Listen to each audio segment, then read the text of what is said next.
Olá, bem-vindos aqui neste espaço maravilhoso da Conferência Ethos, agora nessa versão virtual também, o que permite um alcance maravilhoso. Eu sou Mércia Silva, eu estou diretora executiva do Impacto, que é um instituto que foi criado para ajudar empresas e sociedade civil a se alinhar e se engajar no combate ao trabalho escravo. Eu estou aqui com a companhia do Danilo Torini, um especialista em dados, um professor, sociólogo, e nós temos uma jornada longa. Nós hoje vamos abordar nessa mesa, né, a importância dos dados georreferenciados para o combate ao trabalho escravo. Vai ser um bate-papo, a gente vai apresentar um pouco uma ferramenta que estamos desenvolvendo. Então, bem-vindos, Danilo. Olá, Mércia, olá a todas e todos, muito obrigado pelo convite, vai ser um prazer conversar com você sobre um tema tão importante.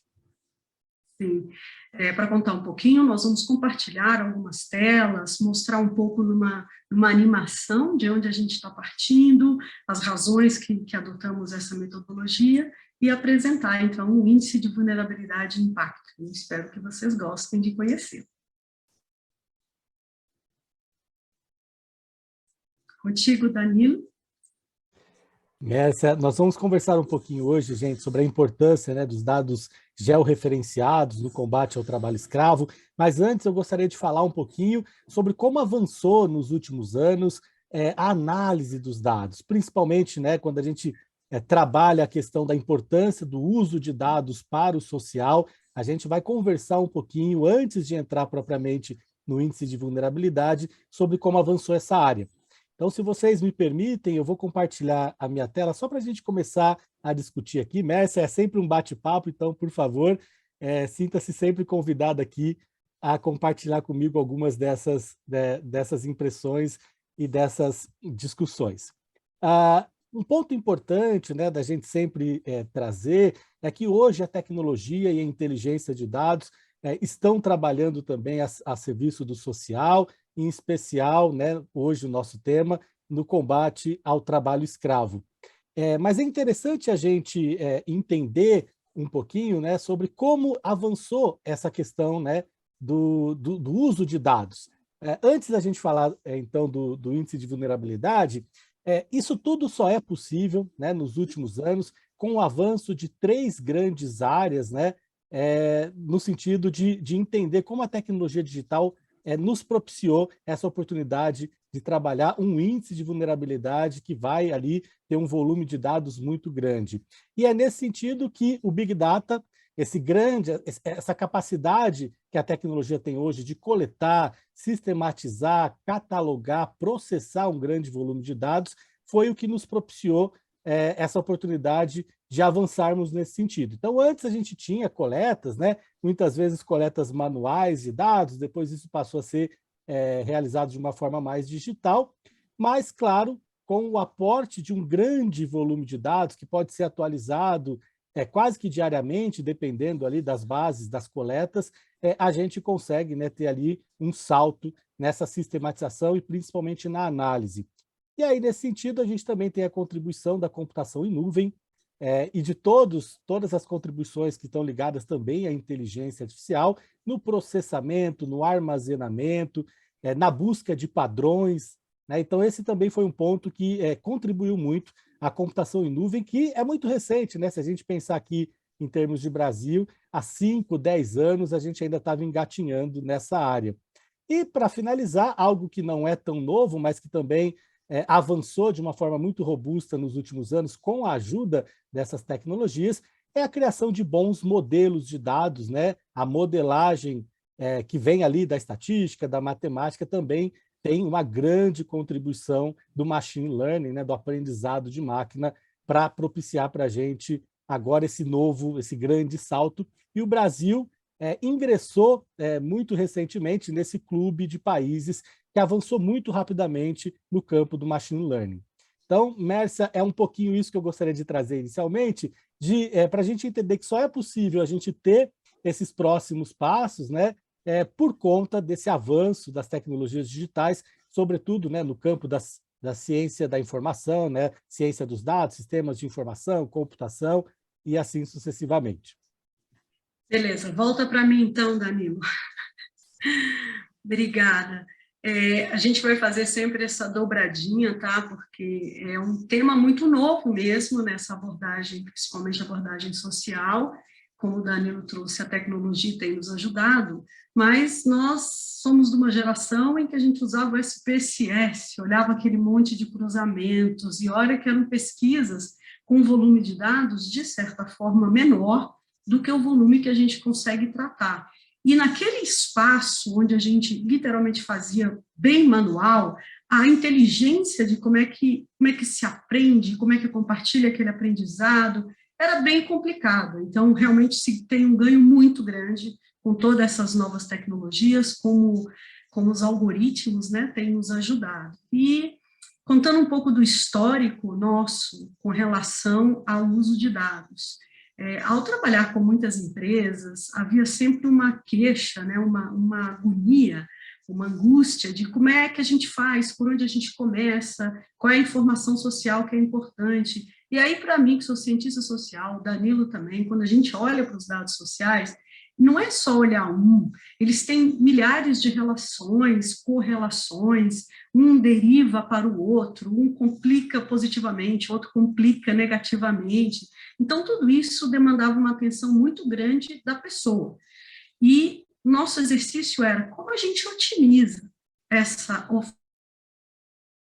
inteligência, como a gente chega em vários lugares, como a gente consegue, então, compartilhar saberes usando ferramentas e uma informação mais simples para a tomada de decisão. E isso vem também da total clareza de que nós fizemos uma faculdade onde esses temas nos foram apresentados, essas correlações, mas em outros cursos, como administração, engenharia de produção ou contabilidade, os temas sociais podem aparecer, mas aparecem de forma mais marginal. Então, quando você tem um profissional numa empresa e ele tem que lidar com respostas imediatas, com resultados para, né, dar respostas a desafios sociais, lhe falta, ou há um gap com relação a exatamente essa compreensão da realidade e pensar em ações de incidência. Então, olhando todo esse cenário, né, nós temos uma informação, como é que a gente compartilha de forma eficiente, como é que a gente deixa isso mais acelerado, como a gente ganha em escala, como a gente chega na porta, né, desse gestor, desse diretor de empresa e facilita a comunicação com relação aos desafios de direitos humanos na cadeia produtiva. Tem algo que a gente precisa acrescentar também com relação a essa nossa jornada, é que os dados que colecionamos, e vamos falar sobre eles vêm atender a essa demanda de combate ao trabalho escravo, mas também outros desafios, como o trabalho infantil e também discriminações, né, relativas ao gênero da pessoa, à etnia, à raça. Então, é uma plataforma que pretende ajudar a enfrentar ou criar ações de prevenção, né, contra essa. E esse histórico vem de conversas com os associados do impacto, empresas que precisavam implementar programas, criar seus diagnósticos e daí partir para a priorização de ação. Então, agora a gente vai falar um pouco mais dessa plataforma e, se precisar, a gente volta aqui também para acrescentar outras coisas. É interessante, Mércia, a gente entender que esse encontro entre a tecnologia digital, né, principalmente entre a área de sistemas de informação e a área social, sobretudo quando a gente pensa no tratamento de dados, ele é recente porque a tecnologia avançou muito recentemente, mas já era um desejo muito grande, né, de cientistas sociais, sociólogos, antropólogos e outros outros colegas, outros profissionais, né, de incidência na área social, de ter essa capacidade de processamento, porque a inteligência nós já tínhamos, né? Os problemas, as grandes perguntas, nós também já tínhamos. A gente fala de inteligência artificial, por exemplo, mas a inteligência artificial tem a inteligência que a gente atribui a ela, né? No fundo, inteligência de dados, inteligência artificial são termos para dizerem que, no fundo, a inteligência é humana e é transferida de alguma maneira e, claro, otimizada num volume muito maior, uma capacidade de processamento muito maior que as máquinas fazem. Mas a inteligência continua sendo eminentemente humana, né? Esse é um ponto importante. Então, já Eu havia as quero perguntas... fazer... Desculpa. Por favor, querida. Eu quero só fazer um adendo importante em termos de inteligência e capacidade de compartilhar. Quero agradecer aos organizadores da conferência, porque a gente tem tradução em Libras. Muito obrigada pelo seu trabalho aí, porque assim a gente consegue conversar com outros públicos. Muito obrigada, parabéns.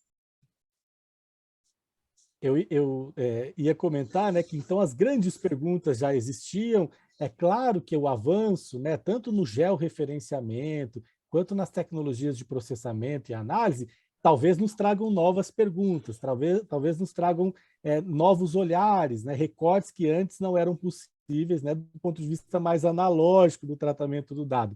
Mas, no fundo, ele só veio otimizar e dar força para perguntas que já existiam, né, para olhares para problemas muito reais que já existiam, né, há muito tempo. Então, a gente ganha força nessa união das tecnologias digitais com o social, né, que é o nosso olhar, né, aqui, o nosso objeto de discussão hoje. Se vocês me permitem mais uma vez, vou compartilhar aqui a tela para mostrar para vocês. E, Mércia, eu vou te convidar também para estar aqui comigo para explicar um pouquinho do objetivo, né, quais são os grandes objetivos da criação do índice de vulnerabilidade aqui do impacto, né?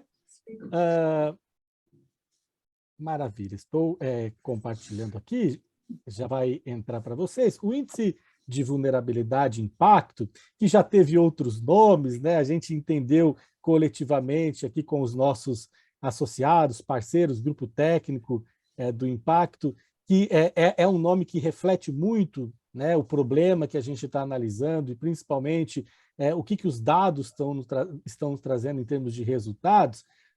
Ele, como eu estava comentando, traz essa ideia de unir esses mundos, mas principalmente pensando em 4 grandes contribuições, não é mesmo, Mércia?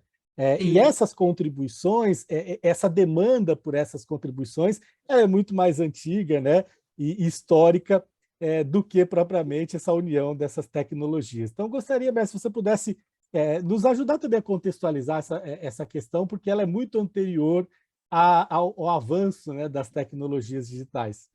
Sem dúvida. Infelizmente, o desafio, né, de combater violações de direitos humanos em cadeias produtivas, ele vem há bastante tempo. O Brasil começou a publicar informações e a ter uma ação de Estado na prevenção e na libertação de pessoas em situação de trabalho escravo desde 95, 97. O pacto, que é o pacto entre empresas, ele surge em 2004. Então, como prevenir algo que é um crime, portanto, ele é feito escondido, né? Ele não está tão assim evidente, não é algo que as pessoas colocam no relatório. Aqui eu tenho trabalhadores sem nenhuma condição adequada de trabalho, em situação degradante, com moradias impróprias, sem acesso à água. Então, é interessante a gente conseguir pensar que os desafios já existiam. Então, a ideia para pensar esse índice é aprimorar processos de prevenção com relação à exploração do trabalho.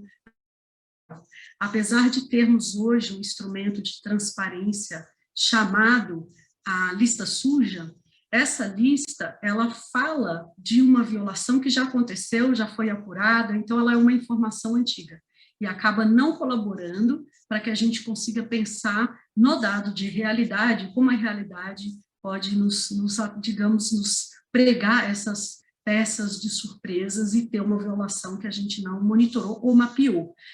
Outro elemento importante, como o Pacto Nacional, ele traz empresas de setores muito distintos, a ideia de ter uma referência comum a todos ajuda na legitimação da tomada de decisão, na legitimação desse olhar. Então, as empresas associadas do impacto se sentem confortáveis, porque não é uma iniciativa de um setor, é uma iniciativa coletiva. Outra coisa é isso, né? Você, quando tem uma informação mais sistematizada, você pode economizar tempo e outros recursos na hora em que você está implementando uma política. E isso traz agilidade, segurança nessa abordagem e uma maior assertividade, tá? E tudo isso a gente estudou bastante, e ela faz muito sentido com o movimento nacional e internacional de novas legislações que pedem uma presença, um protagonismo das empresas no tocante a criar planos de ação, planos de remediação, né, caso haja a violação ou que elas percebam o risco. Então, nós temos dialogado com sugestões, com iniciativas do Pacto Global da ONU, ou mesmo os ODS, né, que são os Objetivos de Desenvolvimento Sustentável, legislação brasileira, e também iniciativas setoriais de empresas ou mesmo internacional, para conseguir compor esse índice, e também não só o índice, mas que o fato dele trazer um retrato do momento, daquela localidade, o Danilo vai explicar que ele é um índice georreferenciado no município, então a gente vai ter uma fotografia daquela realidade, mas uma fotografia não resolve. Como o nosso objetivo é erradicar o trabalho escravo e o trabalho infantil e outras violações, e promover o trabalho decente, a ideia é que essa plataforma também gere sugestões, planos de ação e uma capacidade mesmo das empresas atuarem de forma intensa. Então, agora eu acho que o Danilo pode continuar a partir daí. E aí a gente entra, Mércia, né, diante dessa grande pergunta, desse problema a ser analisado, a gente entra num desafio muito interessante que você mencionou, que é o fato de termos mais de 5.500 municípios brasileiros e buscarmos informações específicas e acuradas sobre esses 5.500 municípios. Então, o primeiro passo, né, quando a gente está ali entendendo já qual é o problema, em que resultados nós queremos chegar do ponto de vista analítico, é fazer uma pesquisa, uma mineração e curadoria desses dados. Então, nós temos uma pergunta principal: como é que nós conseguimos mapear a vulnerabilidade, né, ao trabalho escravo? Como é que nós conseguimos mapear esse fenômeno? As perguntas que nós vamos fazer inicialmente é buscar todas aquelas variáveis no Sistema Estatístico Nacional, em outras bases de dados de parceiros, por exemplo, dados que nos ajudem a entender esse problema, ao menos contextualizá-lo. Então, nesse sentido, a gente tem também o Brasil na ponta, né, de um grupo de países que historicamente investiu na coleta e análise de dados sociais, ainda que com grandes desafios, ainda que para muitos atores sociais de uma forma aquém do que poderíamos, né, em termos de coleta, de perguntas, dos nossos levantamentos. O Brasil tem, sim, um conjunto bem robusto de dados sociais que estão em várias pesquisas, né, realizadas ali por institutos públicos e privados e que fazem parte do que a gente chama de Sistema Estatístico Nacional. Então, essa primeira etapa é pesquisar, é levantar, buscar, o que a gente chama de minerar, é buscar informações, dados que estão em todas essas bases, né, que são públicas, e em outras que são frutos, né, cujo acesso é fruto de parceria. Então, claro, tem muitas bases do próprio IBGE, bases ligadas ao mundo do trabalho, parcerias também, como é o caso de bases da OIT, do Ministério Público, e assim sucessivamente. Então, aqui é mais para ilustrar como é que nós começamos esse processo de busca do dado, ainda não georreferenciado, mas é interessante que nessa padronização dos dados que ocorreu, né, já há bastante tempo nacionalmente, e o IBGE tem grande participação nisso, nós temos um código IBGE para cada município. Isso facilita depois a gente conseguir plotar isso em mapas e trazer ali, do ponto de vista mais físico, né, a informação em um mapa, né, um mapa estático ou um mapa dinâmico. Eu queria só acrescentar um detalhe, porque às vezes a gente fala, para nós faz sentido, quando a gente fala de uma variável, é uma informação única. Então, por exemplo, o número de crianças fora ou dentro da creche, número de crianças em idade escolar frequentando a escola. Esse é um número ou é um percentual. E quando a gente fala em correlação, esse dado, essa informação, essa variável, crianças na escola, ela se relaciona com o trabalho infantil de que forma? Então, nós começamos a fazer esse tipo de pergunta. Então, olhar todos os bancos de dados, selecionar quais são as informações pertinentes para a proposta, para a resposta que a gente quer dar. Então, foi isso que é minerar e fazer a curadoria, para conseguir trazer mais simples. Muito legal, Messi. Essa curadoria dos dados, que funciona como uma curadoria de textos, né? No fundo, a gente vai buscando, não necessariamente esses dados já nos respondem o problema, mas eles nos ajudam a entender. Então, muitas vezes, Mércia, nós não temos nem o percentual, mas temos um dado mais qualitativo. Sim ou não, existe aquele aparelho, aquele serviço público no município? Isso já vai me ajudando a entender esse problema, esse fenômeno, né? Muito bom ponto. E aí, pensando em que variáveis, ou seja, que perguntas, que dados, que informações são relevantes para a gente entender aquele fenômeno, geralmente o que a gente faz são agrupamentos. Esta etapa, né, depois de uma primeira curadoria, é fundamental na análise dos dados e depois, claro, na geração de outros indicadores, de outros resultados. E essa etapa é talvez uma das mais delicadas, mais demoradas, porque envolve muita discussão, muita inteligência, um conhecimento, né, domínio do tema, histórico também. Então, nós vamos desde na documentação sobre o tema, em toda a discussão que já é feita do ponto de vista coletivo e de criação de saberes, para escolher quais desses dados acabam pesando mais ou menos no fenômeno que eu estou tentando analisar. Então, por exemplo, né, aqui trazendo para a nossa pesquisa, nós dividimos esses dados, que são muitas variáveis, né, são aproximadamente 400 variáveis que surgiram desse primeiro investimento de curadoria e de mineração dos dados. O que eu faço com todas essas variáveis? São muitas, né? E elas estão em formatos muito diferentes, como eu disse, elas respondem a perguntas muito diferentes. Então, uma primeira etapa é a análise, o agrupamento dessas variáveis para eu pensar em possíveis pesos, né? Quais delas pesam mais para eu analisar esse fenômeno que eu estou querendo analisar, que neste caso é a vulnerabilidade, né, o risco ao trabalho escravo. E aí nós separamos em 3 conjuntos. Né? Um primeiro conjunto que nós consideramos de alta correlação com o trabalho escravo, seja porque historicamente a gente já conhece que dados são esses e que variáveis são essas, sejam porque são variáveis reconhecidas internacionalmente. Um exemplo, as variáveis que são relacionadas aos indicadores de trabalho decente da OIT. Nas 10 dimensões que a OIT analisa nessas variáveis, a gente tem aqui um conjunto muito grande sobre a qualidade do trabalho, sobre questões de jornada exaustiva, transporte, né, a locomoção, casa-trabalho e tantas outras informações ali nas 10 dimensões dos indicadores de trabalho decente. Então, temos um conjunto já, uma construção de saber muito avançada nesse sentido.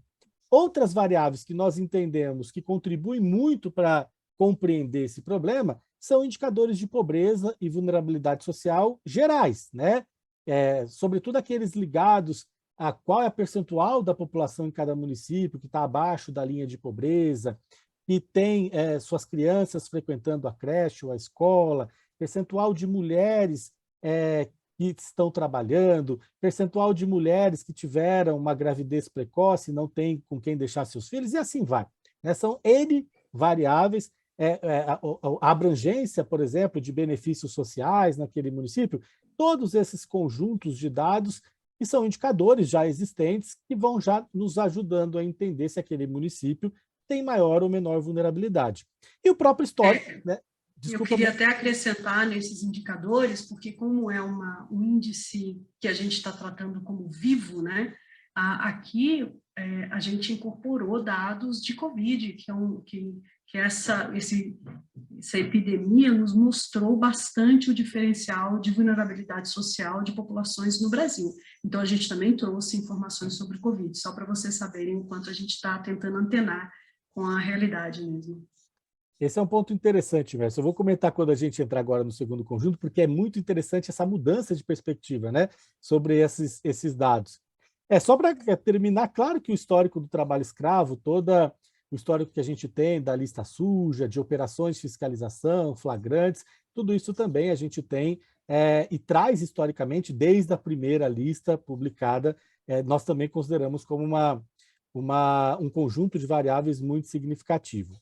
E aqui eu vou mostrar na tela para vocês, a gente tem um segundo conjunto, que é muito interessante, até nisso que a Mércia trouxe, né, que são variáveis que a priori nós tratamos como indiretamente relacionadas ao trabalho escravo, mas que são dados vivos, a realidade, né, muda muito rapidamente, nós podemos eventualmente também trazer lá para o primeiro grupo, dependendo de como as variáveis esses dados vão mudando ao longo do tempo. Então, a Mércia trouxe um exemplo interessante.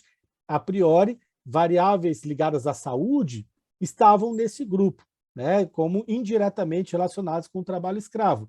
Mas com o advento, né, e toda a gravidade do problema da Covid, da pandemia, eles passam a configurar uma vulnerabilidade maior. Existiram municípios que foram quase, né, dizimados do ponto de vista da quantidade de pessoas afetadas, né, que infelizmente faleceram por conta da Covid. Então, isso passa a figurar como um problema de peso muito maior, né, um problema muito mais grave para desenhar, né, para mostrar e refletir agora essa vulnerabilidade. Mas, a priori, a gente tem outros dados ligados à saúde, cultura, habitação, que não têm uma relação direta, mas contribuem muito indiretamente para a gente entender esse fenômeno. E só para terminar, gente, um último conjunto, que são variáveis que a priori não têm relação direta com o problema do trabalho escravo, mas que nos ajudam a entender o perfil daquele município. Então, por exemplo, desde existir ou não equipamentos públicos, áreas de turismo, meio ambiente, transporte, estatísticas mais gerais daquele município, da população, embora a priori não nos pareçam, né, que tem relação direta com o problema, quando a gente vai ali colocar uma lupa e começar a cruzar esses dados, pode ser que a gente encontre ali algumas correlações. Então, embora pareça que ainda um pouco abstrato, a gente vai separando esses dados, separando essas variáveis em conjuntos e, historicamente, ou pela nossa experiência, ou pela literatura internacional, pelo debate público sobre o tema, já vão nos indicando se tem mais ou menos relação, né, com o problema que a gente está analisando. Mércia, não sei se você gostaria de contribuir, né, com esse ponto, mas aqui eu acho que é o grande segredo, né, de um índice ter sucesso ou não, porque aqui é inteligência, é saber coletivo, é discussão, né, muito debate sobre quais são essas variáveis, em que peso elas entrarão e de que forma elas vão contribuir para esse indicador final.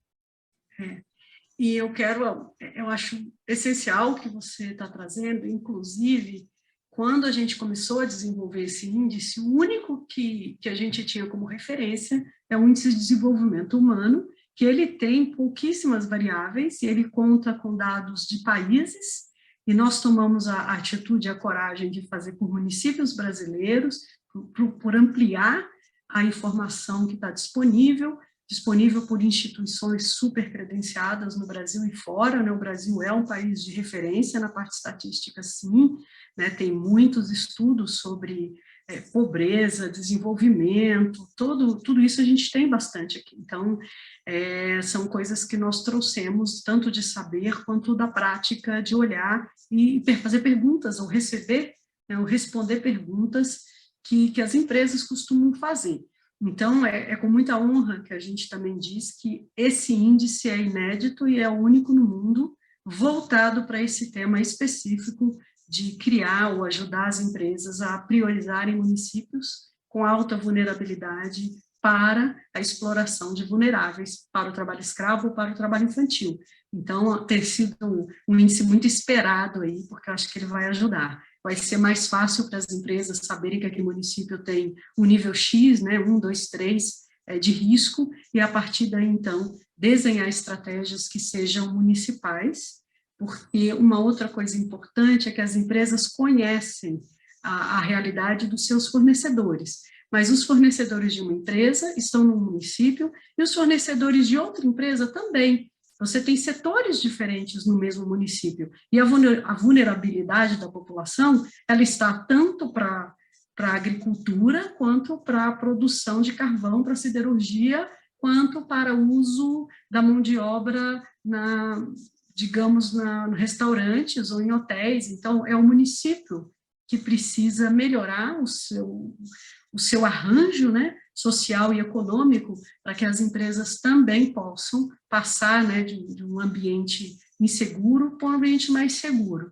Então, é nessa lógica. Aqui tem um pouco, como é que a gente diz, né, um desenho gráfico do que a gente quer fazer com essa plataforma. É importante saber que ela vai ser lançada em novembro, então a gente está nessa fase de aperfeiçoamento e teste. A ideia, então, é que a empresa possa fazer a sua assinatura, entrar lá no seu login, rodar, o que a gente chama de rodar, é colocar as perguntas, né, a lista de municípios onde ela faz negócio, e a partir daí esses municípios são classificados, tá? A partir de toda aquela inteligência que o Danilo foi explicando, a gente classificou cada município.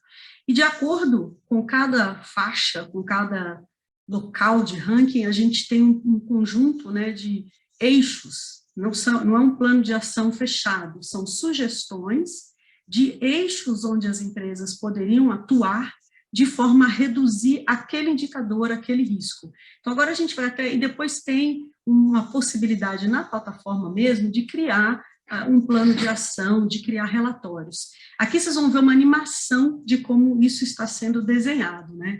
Então, você tem ali naquele município, cada um da nomenclatura de proximidade daquele agrupamento, né? Então, nesse agrupamento, no município 1, a gente tem um problema grande de alto nível de informalidade, e aí você tem a lista de ações para tentar minimizar a informalidade. Então, é um pouco nessa a ideia é que a gente consiga que a empresa olhe para o indicador, selecione a partir desse indicador um conjunto de opções do que ela pode fazer. Isso tem a ver com ações muito diretas, ou ações em parceria com o governo, ou ações em parceria com seus fornecedores, ou mesmo com a sociedade civil. Então, ela seleciona que ações ela vai fazer naquele ano, e aí isso gera, né, para cada um daqueles indicadores lá, isso vai gerar uma nova lista de ações que ela aceitou fazer naquele ano, naquele município. E pode ser que eles estejam atrelados à formalidade, educação, saúde, informação, comunicação. Então, a lista de opções vai sair de forma automática no sistema da plataforma. Porque, eu insisto, né, você saber que o problema existe sem ter mais subsídios para saber como atuar para diminuir as vulnerabilidades é muito importante. As duas coisas têm que andar juntas, né? Então, é um pouco nessa linha que a gente está desenvolvendo essa plataforma que será lançada em novembro. Eu não sei se tem mais uma etapa. Sim, que é justamente de alimentação desse plano, né? Ou seja, eu sei quais são as ações, mas como é que eu conduzo o cumprimento, a realização dessas ações? E é importante essas orientações para, né, o setor privado, o setor produtivo, para os gestores, porque ao olhar a listagem, ele consegue ter padrões, ou pelo menos parâmetros, para reserva de orçamento, reserva de budget, ele sabe para aquela ação vou precisar de quantas pessoas, porque ele vai ter, no relatório final, essa lista, olha, tem prazo, você tem que dizer o status, quem vai participar, vai ter local para a empresa subir a evidência de que ela fez aquilo, como está, quais são os obstáculos que encontrou, e ao final desse 1 ano ou 2 de projeto, porque esse plano de ação, quem desenha é a empresa, a partir de sugestões de ação, vai ter espaço para ela colocar novas ações, tem espaço para adaptar, a ideia é apenas provocar o movimento. E ao final, ou quando ela tiver alimentado toda a plataforma, ela terá um relatório de incidência em direitos humanos, em promoção de trabalho decente ao longo da cadeia produtiva, que é uma lacuna. As empresas estão tentando temas e ofertar, né, essa informação para investidores, para a sociedade, né, e, enfim, é uma chance desse protagonismo na construção de um país mais igual, de um país mesmo num processo de elaboração, ressignificação das relações de trabalho, da desnaturalização da existência de trabalho escravo, ou de racismo, ou desigualdade, é realmente um chamado para a ação. E os sistemas de informação, Messi, de georreferenciamento, claro, ajudam nesse sentido, de priorizar, de tirar as informações que a priori são mais relevantes, né, de trazer, separar essas informações para orientar justamente esses planos de ação. Daí a importância de você ter dados sintéticos do ponto de vista do indicador, mas também dados que ajudam a compreender aquele problema. Então, desde eu conseguir colocar uma lupinha ali no mapa, buscando, deixa eu ver qual é o contorno daquele município, que outros serviços, que outros problemas, desafios existem em volta daquele município ou dentro dele, até conseguir selecionar esses dados, né, e orientar ações específicas para cada um desses municípios. Então, a tecnologia, nesse sentido, nos ajudando muito a ganhar não só fôlego, né, no enfrentamento desses problemas, mas também a otimizar e priorizar essas ações. Sim. Olha, eu quero agradecer, muito obrigado ao professor Danilo Torini, é com muita alegria que a gente continua nessa jornada. Se vocês tiverem dúvidas ou quiserem saber um pouco mais, é só acessar a página do Impacto, Impacto com N, que é de Instituto. Eu quero agradecer muito a oportunidade de estar aqui na conferência. Por favor, visitem o site da conferência, façam aí o download da lista, né? Tem muitas atividades acontecendo, muitos debates interessantes, diálogos como esses, que vêm para dar suporte mesmo à melhoria da gestão com relação a direitos humanos.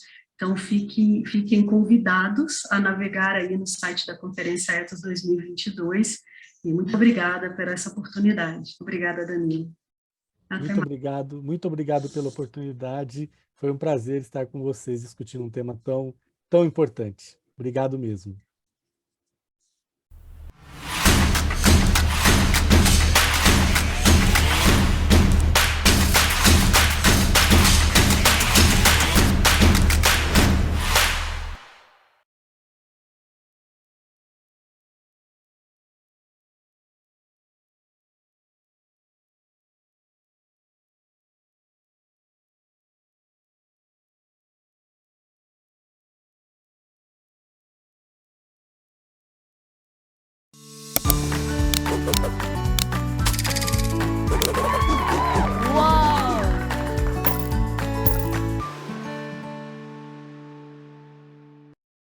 Inovação, excelência e governança guiam o Axê. Farmacêutica mais inovadora do Brasil e líder em prescrição médica. O Axê leva à sociedade soluções inovadoras para contribuir com tratamentos seguros e eficazes. A excelência operacional está incorporada em todas as plantas. Em Pernambuco, estamos aptos a inspeções internacionais, EMA, FDA. Os resultados consistentes ao longo dos anos demonstram a força, a solidez e a perenidade da companhia, além da sua capacidade de gerar valor para o negócio, para o meio ambiente e para a sociedade. Acreditamos que muitos podem ter suas vidas transformadas pelo que fazemos e seguimos cumprindo nosso propósito de levar mais vida às pessoas, onde quer que elas estejam. Axê, mais vida para você. A transformação dos minerais está na essência dos objetos e do modo de vida contemporâneo. A mineração produz a matéria-prima presente em quase todos os produtos que utilizamos hoje e que vamos fabricar no futuro. E para a Anglo-América, a mineração existe para melhorar a vida das pessoas em todos os sentidos. No Brasil, produzimos minério de ferro em Minas Gerais e níquel em Goiás. Em 2014, o Sistema Minas Rio foi inaugurado. Essa operação integra todas as etapas: lavra, beneficiamento, transporte por mineiroduto e embarque no Porto do Açu. Em Goiás, temos operações nas cidades de Barro Alto e Niquelândia, onde produzimos ferro-níquel, material utilizado para a fabricação de aços inoxidáveis. Temos como meta sermos líderes globais em mineração sustentável. Isso significa, por exemplo, sermos uma empresa que colabora com a construção de comunidades prósperas, com foco em educação e saúde, e com um meio ambiente saudável, buscando reduzir o uso de água e as emissões de carbono nas operações. E assim, com compromisso e transparência, oportunidades e possibilidades de crescimento são criadas para todos os municípios e regiões que hospedam nossas operações. Anglo American, mineração e pessoas que fazem a diferença. Todos os dias, criamos embalagens infinitamente recicláveis e contribuímos de diferentes formas para a sustentabilidade ambiental, social e econômica do planeta. Grande parte dessa contribuição está na forma como tratamos uns aos outros, porque na Ball somos uma só família. Ball, líder na fabricação de latas de alumínio sustentáveis. A gente não consegue acelerar o tempo, mas podemos acelerar ainda mais as nossas ações, usando o tempo que nós temos hoje para transformar o futuro. Por isso, a Braskem, alinhada com os Objetivos de Desenvolvimento Sustentável da ONU para 2030, assumiu novos compromissos com as pessoas e com o planeta. Trabalhando em 7 dimensões diferentes, temos muitas metas para os próximos anos. Entre elas, a eliminação de resíduos plásticos, a ampliação do portfólio I'm Green, nosso plástico feito de material renovável e reciclado, a promoção da diversidade, equidade e inclusão e a neutralização das nossas emissões de gás carbônico até 2050 para combatermos as mudanças climáticas. Vamos transformar o mundo em um lugar mais sustentável para todos, deste tempo e dos próximos.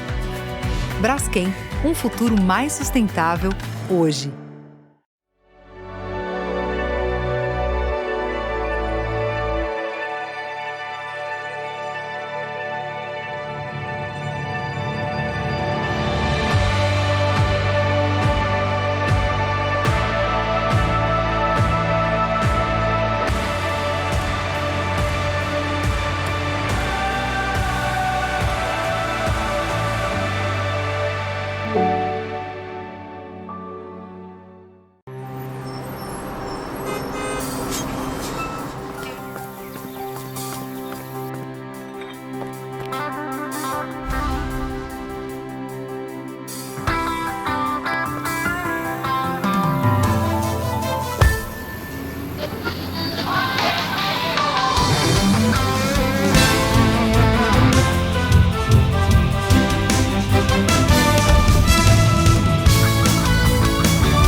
A Hydro é líder industrial que constrói negócios e parcerias para um futuro mais sustentável. Desenvolvemos indústrias que fazem a diferença para as pessoas e para a sociedade.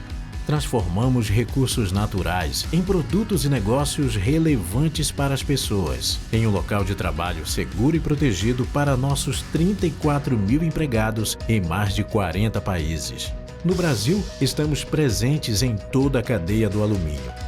com a extração da bauxita, refino da alumina e a fabricação do alumínio primário no Pará. E as fábricas de extrusão em São Paulo e Santa Catarina. A Hydro está comprometida em liderar o setor na criação de um futuro mais sustentável, criando sociedades mais viáveis ao desenvolver recursos naturais em produtos e soluções de maneiras inovadoras e eficientes.